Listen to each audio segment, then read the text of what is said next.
আমাদের রাজ্যে একটু দেখি যে বেশি বিরোধিতাটা হচ্ছে, মানে আরে অনেকগুলো তো রাজ্য আছে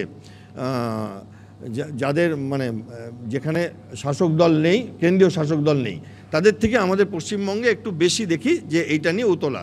সেটা দুটো কারণ হতে পারে। একটা হচ্ছে যে ওভারঅল বিরোধীর মুখ ব্যাটনটা ঘুরতে ঘুরতে কখনো নীতিশ কুমার, কখনো আপনি যদি দেখেন আমাদের অখিলেশ যাদব, কখনো ওখান থেকে পশ্চিমবঙ্গে আমাদের একটা যেটা লিডারশিপ ছিল সেখান থেকে সরে যাচ্ছে, সেই জন্য একটা কারণ হতে পারে।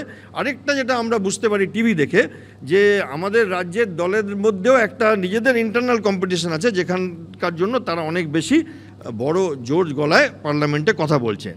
এবার তাদের যে বক্তব্যটা সেটাও যে একেবারে উড়িয়ে দেওয়ার তা না, যে এটাকে একটা অস্ত্রকরণ করা হবে এজেন্সিকে দিয়ে। এবার আসি একটু এজেন্সির কথায়। দেখুন,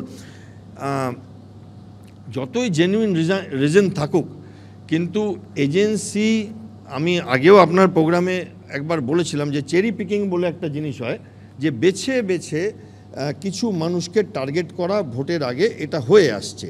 এবং আরেকটা যেটা হচ্ছে যে এজেন্সিরা তারা কোনো সরকারের হয়ে কাজ করছে না, তারা অনেক সময় নিজেদেরও আখের গুছাচ্ছে। মানে একটা অভিমত দিচ্ছি, আমার কাছে তো কোনো সাক্ষী সাবুত নেই, বাট যেটুকুনি বুঝতে পারি যে অনেক সময় যে কেসগুলো সলভ করা যায় সেখানেও কোথাও একখানা কিছু হিসাব নিকাশ হচ্ছে। আমাদের রাজ্যের কথা বলছি না, ওভারঅল বলছি। এবং সেখানে দেখতে পাচ্ছি যে ইডি আর সিবিআই এর সাকসেস রেট কম, কনভিকশন রেট খুব কম। এবং একটা যদি আপনি কম্পারেটিভ স্টাডি করেন যে বিরোধীদের টার্গেট করা হচ্ছে কিনা, তো একটা তো আসে।